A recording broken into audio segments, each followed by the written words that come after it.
한국이 강국이라고? 웃기지 마. 덩치만 커진 어린아이에 불과하지. 겉만 번지르르 할 뿐 미성숙한 국가일 뿐이지. 여러분, 방금 이 망언을 내뱉은 자가 누구인지 아십니까? 전 세계 수십 개의 대도시를 제 발 아래 두고 평가하며 도시의 신이라 불리던 UN 출신의 수석 컨설턴트 에릭 앤더슨입니다. 그는 한국에 도착하는 순간까지도 우리 대한민국을 근본 없는 신흥국이라 무시하며 비웃었습니다. 뉴욕의 가난한 거리보다 못할 것이라며 한국의 시민의식은 보나 마나 엉망일 거라고 호언장담했죠. 하지만 그가 서울 한복판 청계천에 발을 들인 지 단 1시간 만에 그는 자신이 평생 쌓아온 명성이 한순간에 박살나는 충격적인 광경을 목격하고 맙니다. 감시 카메라도 지키는 사람도 없는 곳에 수천 권의 책이 방치되어 있는데 단 한 권의 책도 사라지지 않는 기적. 전 세계 그 어떤 선진국도 해내지 못한 이 경이로운 광경 앞에 이서양이는 결국 파랗게 질린 얼굴로 주저앉고 말았습니다. 과연 이 차가운 분석가의 심장을 통째로 흔들어버린 대한민국 K신뢰의 실체는 무엇이었을까요? 전 세계 1위의 품격을 증명한 그 짜릿하고도 위대한 현장 속으로 지금 여러분을 초대합니다. 저는 에릭 앤더슨입니다. 전 세계 0.1%의 엘리트들이 모인다는 유엔 산하 도시 안전 컨설턴트이자 글로벌 싱크탱크의 수석 연구원으로 20년을 일해왔습니다. 제 손끝에서 뉴욕의 범죄 예방 시스템이 설계되었고 런던과 파리의 도시 재생 사업이 평가받았으며 도쿄와 싱가포르의 질서 유지 능력이 점수로 매겨졌습니다. 저에게 도시는 단순한 거주지가 아닙니다. 수만 개의 톱니바퀴가 맞물려 돌아가는 거대한 기계장치와 같죠. 솔직히 말씀드리면 저는 서울로 향하는 비행기 안에서조차 냉소적인 미소를 지우지 못했습니다. 제 가방 안에는 이미 서울에 대한 냉혹한 평가서가 절반쯤 작성되어 있었거든요. 급격한 경제 성장으로 몸집만 불린 도시, 시민의식은 아직 19세기에 머물러 있는 과도기적 사회.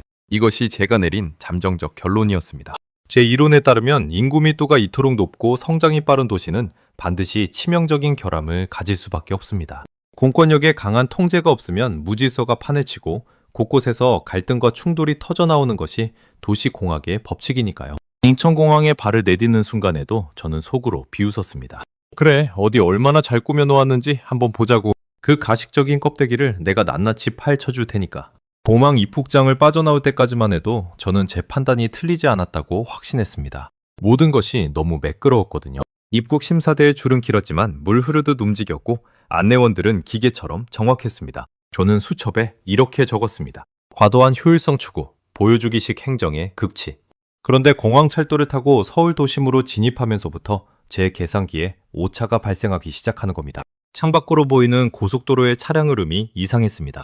그 엄청난 차량 행렬 속에서도 경적 소리가 거의 들리지 않는 거예요. 뉴욕 같았으면 벌써 고성이 오가고 경적 소리에 귀가 먹먹했을 텐데 이 나라는 마치 거대한 보이지 않는 손이 지휘라도 하는 것처럼 질서정연하게 움직이고 있었습니다. 서울역에 내려 광화문 광장으로 향하는 길, 저는 제 눈을 의심했습니다. 수만 명의 인파가 쏟아져 나오는 퇴근 시간이었죠. 제 경험상 이 정도 밀도라면 어깨가 부딪히고 발이 밟히는 짜증 섞인 소동이 일어나는 게 정상입니다.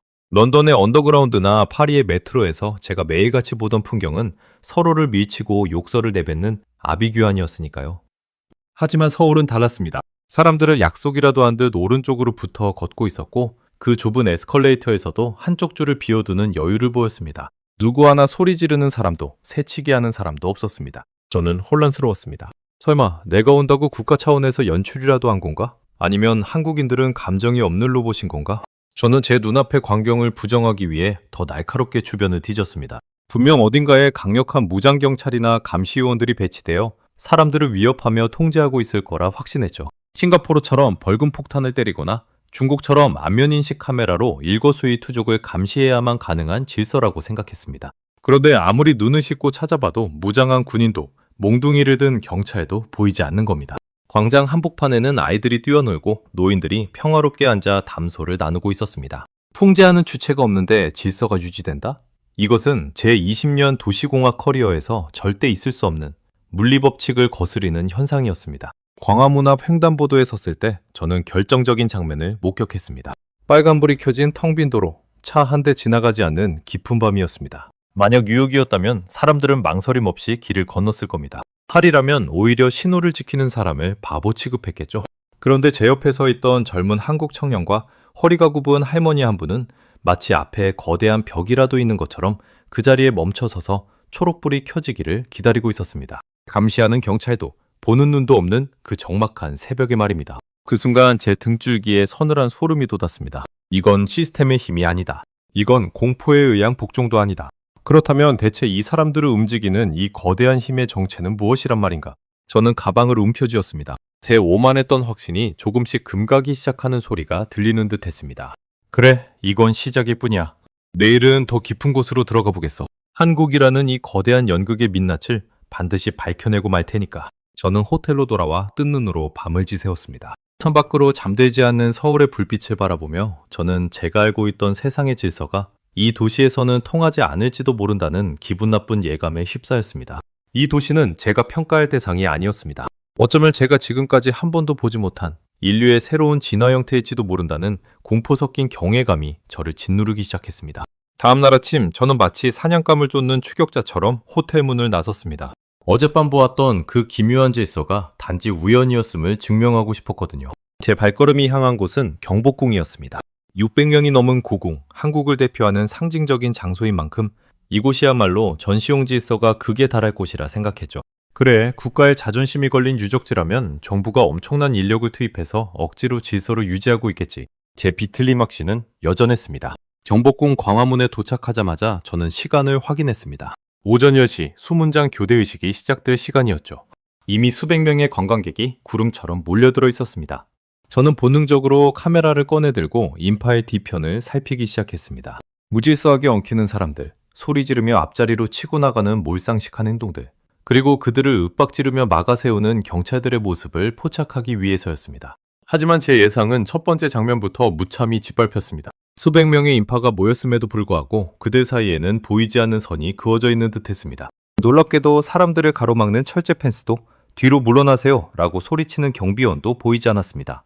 그저 바닥에 그어진 얇은 선 하나, 그게 전부였습니다. 그런데 그 수많은 사람이 약속이라도 한 것처럼 그 선을 단 1cm도 넘지 않는 겁니다.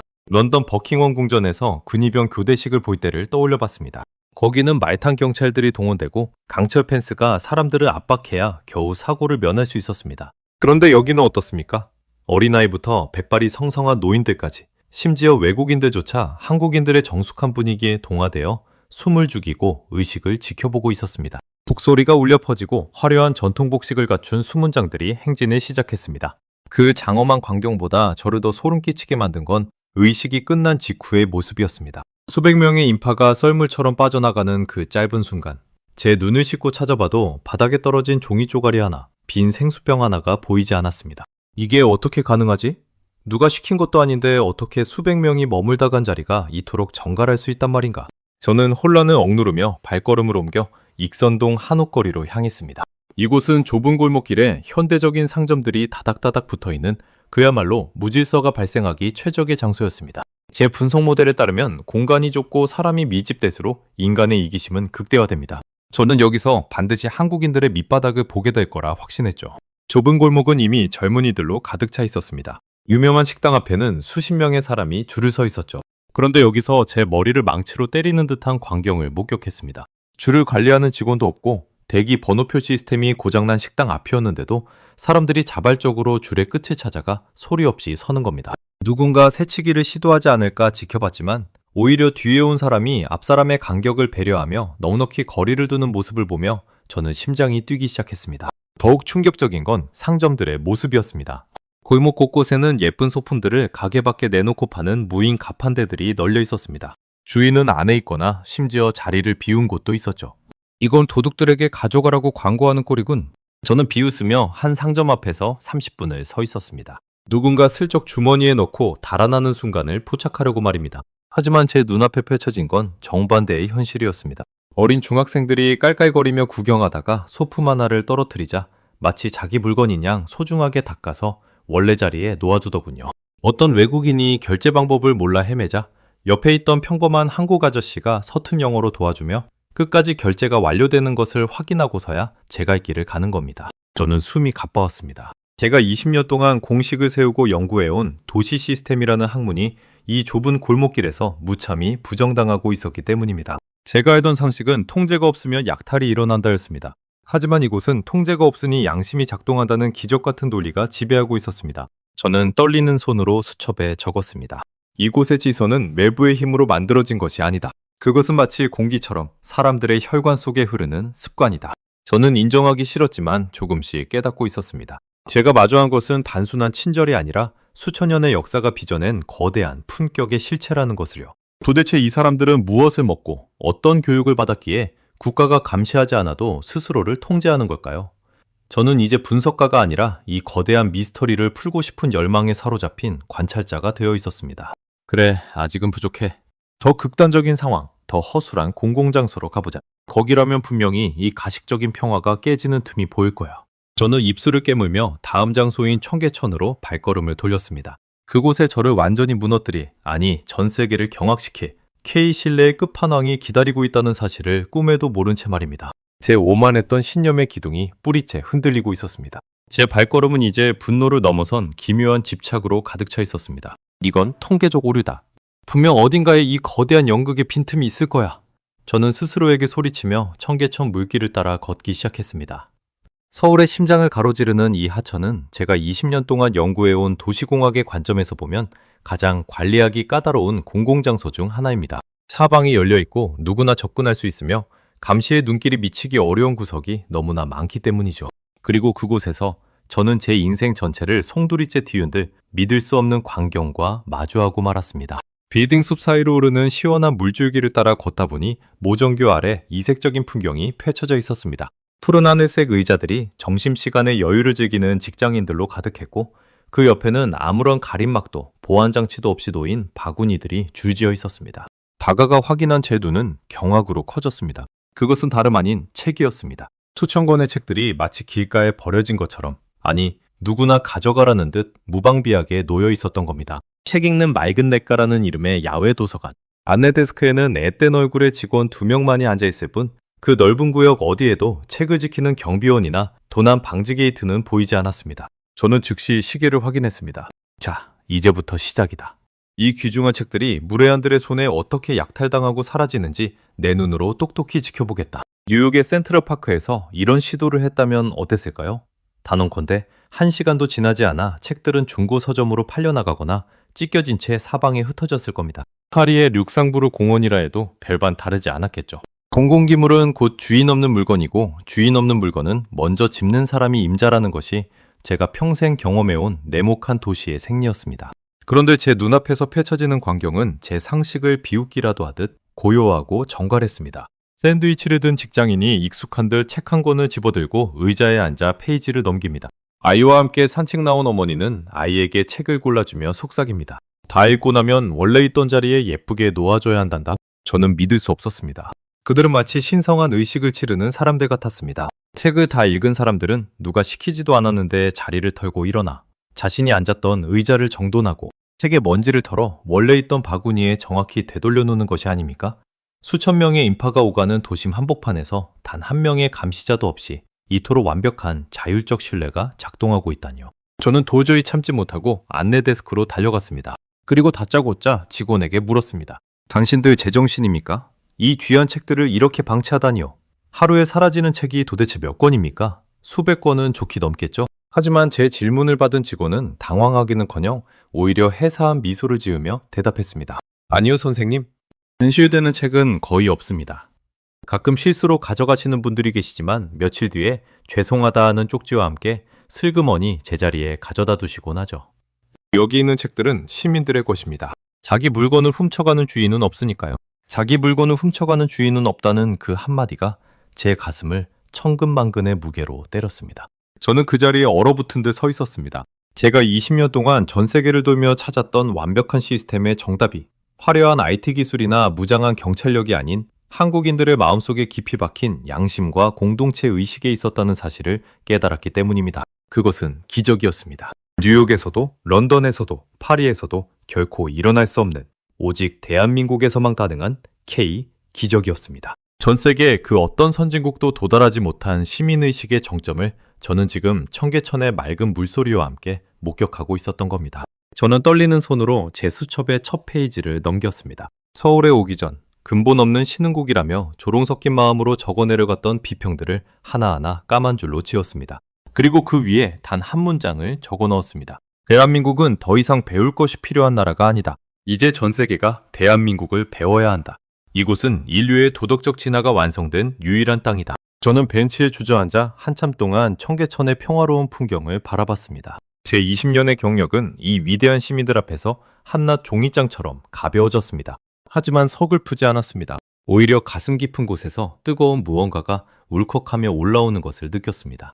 그것은 오만했던 한 인간이 진정한 거대함 앞에 굴복하며 느끼는 생경한 감동이었습니다. 그래, 내가 틀렸다. 완벽하게 틀렸다. 저는 혼잣말로 중얼거리며 웃음을 터뜨렸습니다. 제 생애 가장 행복한 패배였습니다. 이제 저는 이 경이로운 광경을 더 높은 곳에서 확인하고 싶었습니다. 2,500만 명의 거대 인구가 부딪히며 만들어내는 이 경이로운 질서의 에너지가 서울이라는 도시를 어떻게 빛내고 있는지 그 마지막 진실을 확인하기 위해 저는 남산으로 향했습니다. 제 눈에는 이미 경멸 대신 깊은 존경의 눈물이 고여 있었습니다. 저는 홀린 듯 남산 정상으로 향하는 케이블카에 몸을 실었습니다. 조금 전 초계천에서 목격한 그 경이로운 양심의 물결이 여전히 가슴을 뜨겁게 달구고 있었죠. 정상에 도착해 전망대 난간을 붙잡는 순간 제 눈앞에는 2,500만 명의 삶이 응축된 서울의 야경이 파노라마처럼 펼쳐졌습니다. 끝도 없이 이어지는 불빛의 바다. 그것은 단순한 도시의 조명이 아니었습니다. 그것은 거대한 질서의 교향곡이었습니다. 제 머릿속 계산기는 다시 쉼없이 돌아가기 시작했습니다. 이 좁은 분지 안에 뉴욕과 파리, 런던의 인구를 다 합친 것보다 많은 사람이 모여 사는데 어떻게 이토록 평온할 수 있단 말입니까? 제가 연구해온 모든 도시공학이론은 이 지점에서 멈춰버렸습니다. 보통 이 정도 인구 밀도라면 도시는 압력을 견디지 못해 폭발하고 범죄와 갈등으로 멍들어야 정상입니다. 하지만 제가 일주일간 본 서울은 정반대였죠. 경찰의 곤봉이 아닌 시민의 양심이 거리를 지키고 법의 강제보다 타인에 대한 배려가 먼저 작동하는 곳이었습니다. 밤하늘 아래 보석처럼 빛나는 불빛 하나하나가 저에게 말을 거는 듯 했습니다. 에릭, 도시는 시스템으로 완성되는 게 아니라 그 안에 사는 사람의 품격으로 완성되는 것이다. 20년 동안 통제의 기술만을 쫓아온 저에게 대한민국은 가장 낮은 목소리로 가장 준엄한 가르침을 주고 있었습니다. 저는 가죽 노트를 다시 펼쳐 마지막 마침표를 찍었습니다. 나는 틀렸다. 그리고 나는 오늘에서야 비로소 인류의 미래를 보았다. 이곳은 세계 1위의 경제대국을 넘어 세계 1위의 영혼을 가진 나라다. 공항으로 돌아가는 길 차창 밖으로 보이는 한국인들의 평범한 뒷모습에 저는 고개 숙여 깊은 경의를 표했습니다. 이 땅을 일구고 이 위대한 질서를 습관처럼 지켜낸 어르신들과 시민들. 당신들은 자신들이 얼마나 대단한 일을 해냈는지 알고 있을까요? 비행기 트랩을 오르며 저는 마지막으로 서울을 돌아봤습니다. 이제 제 가방 안에는 냉혹한 평가서 대신 대한민국이라는 위대한 나라에 보내는 뜨거운 연애 편지가 담겨 있었습니다. 대한민국, 당신들은 이미 인류가 꿈꾸던 가장 높은 곳에 도달해 있었습니다. 그 찬란한 품격을 목격하게 해주어 진심으로 감사합니다. 20년 경력의 냉철한 분석가마저 무릎 꿇게 만든 우리 대한민국의 품격. 여러분은 어떻게 느끼셨나요? 사실 에릭 앤더슨이 목격한 그 기적 같은 질서는 결코 하늘에서 뚝 떨어진 것이 아닙니다. 전쟁의 폐허 위에서 아무것도 없던 이 나라를 맨손으로 일으켜 세우고 자식들에게는 품격 있는 나라를 물려주자며 묵묵히 땀 흘려 오신 바로 우리 어르신들의 헌신이 있었기에 가능한 일이었습니다. 먹고 살기 힘들었던 시절에도 남의 물건에 손대지 마라. 어디 가서 매사 조심하고 정직해라. 가르치셨던 그 엄격한 가르침들이 모여 오늘날 전 세계가 부러워하는 K신뢰라는 거대한 성벽을 쌓아 올린 것이죠. 청계천의 그 작은 책 한 권이 제자리에 머물 수 있는 이유는 수십 년간 이 나라의 양심을 지켜온 여러분의 숭고한 삶이 그 뒤를 바치고 있기 때문입니다. 요즘 세상이 참 빠르게 변한다고들 하지만 변하지 않는 가치는 바로 사람의 품격인 것 같습니다. 전 세계가 한국을 배우겠다고 줄을 서는 진짜 이유는 우리의 빌딩 숲이 화려해서가 아니라 그 안을 채우고 있는 여러분의 따뜻하고 정직한 마음 때문이라는 것을 꼭 기억해 주셨으면 좋겠습니다. 여러분의 소중한 댓글과 좋아요는 우리 대한민국의 위대한 이야기들을 더 널리 알리는 큰 힘이 됩니다. 오늘 사연을 들으며 느끼신 자부심이나 여러분이 겪으신 따뜻한 경험담을 댓글로 나누어 주세요. 여러분의 지혜로운 말씀 하나하나가 이 채널을 지탱하는 가장 귀한 자산입니다. 오늘도 대한민국을 아름답게 지켜주셔서 진심으로 감사합니다. 당신이 걸어온 그 길은 우리의 자랑이고 당신의 삶은 그 자체로 존경받아 마땅합니다.